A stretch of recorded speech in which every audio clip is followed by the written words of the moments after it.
Welcome back, y'all. Now we doing Five Nights at Freddy's 2. I just saw that last night, so I'm got it fresh in my mind.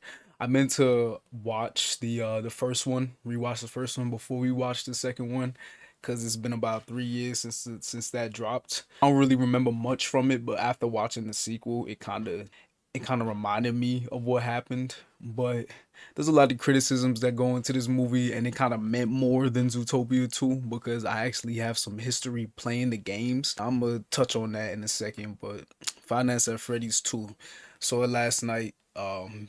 Second movies in the span of a month. So I'm really getting back into the swing of things, you know what I'm saying? I'm not gonna lie, it was decent. I think based on my feelings, because I can't really remember the facts, the factual opinions I had of the first movie. So based on my my feelings, this was better, but probably like a point better. Because from the first one, I think the synopsis was this guy, the main dude Mike, he was trying to keep custody of his little sister, and then he gets a job working at the the Freddy's Pizza place. Little sister kind of gains friendship within the robots and shit. But I think my biggest complaint about it was like it lacked the horror aspect, which I can say the second one had, which is I think that's what makes it slightly better. But I think the first one had a better story, because they really worked on that one. They really worked harder on that one, I feel, because they took so long. I know the process of making that movie was like years and years. I think they started talking about it when the first four games were still hot. I was gonna cut them some slack for the first one. But this second one, like, if you're gonna make a sequel, like, you gotta come punching. Even if the fan base is kind of like, whatever we get, we not gonna complain about, which you can respect. It's weird because this is the game. The game this was based on is something that I actually have more history with because I was too scared to play any of the other ones. Sorry about that.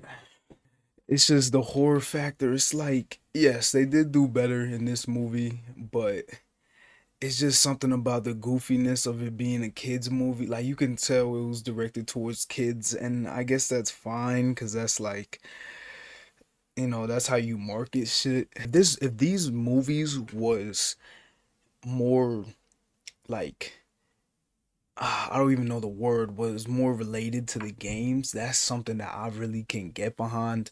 I'm gonna see the third one for sure, because if there's any movie that's gonna come out and be like the original, it's gonna be the third one. And if you watch the sequel, you're gonna see that that's a really good possibility. So we're gonna see about that. I'm just not feeling the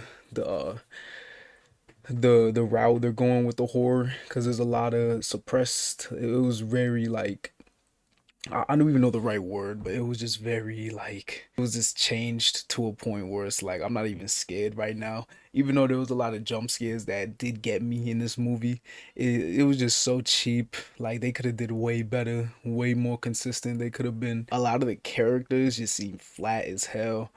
Like, a lot of them you can't really get behind. Like, I feel like even the blonde girl in this movie kind of had to reduce the role, even though she was so, like, I'm not talking about screen time. I'm talking about like importance to it. They're forcing her to be important, but it's like this movie could have went on without her in a way.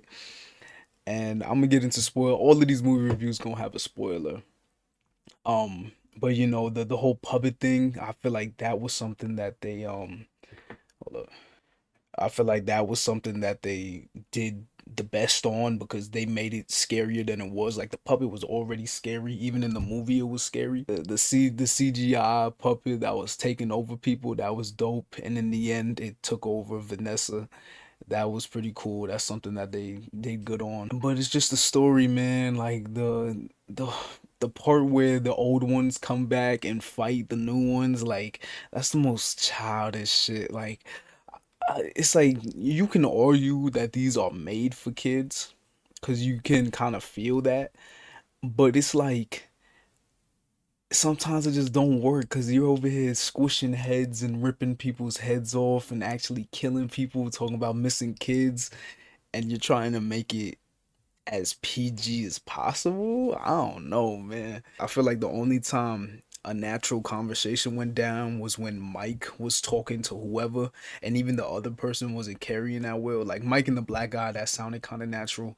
Mike and Vanessa would have the little natural talks, but even when Mike talking to his sister, I wasn't really jacking it. Like it just sounded like it just wasn't natural, man. The relationship didn't feel like it did in the first movie. If it ends up me like if the third one comes out when we review this again, I'll mention that I was wrong and their relationship was never shit. Besides that, it was pretty cool. They had a little sister location Easter egg in it.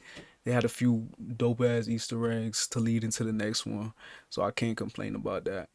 But I'm not gonna lie, Five Nights at Freddy 2, that shit is, I'm gonna give that a 6 out of 10, which ain't bad at all, because it does have rewatch value, surprisingly. Like, even though you hear all these criticisms I'm giving it, but Shorty wasn't even a fan and she gave it a 9 out of 10. So, shit, everyone got their own thing, you know what I'm saying?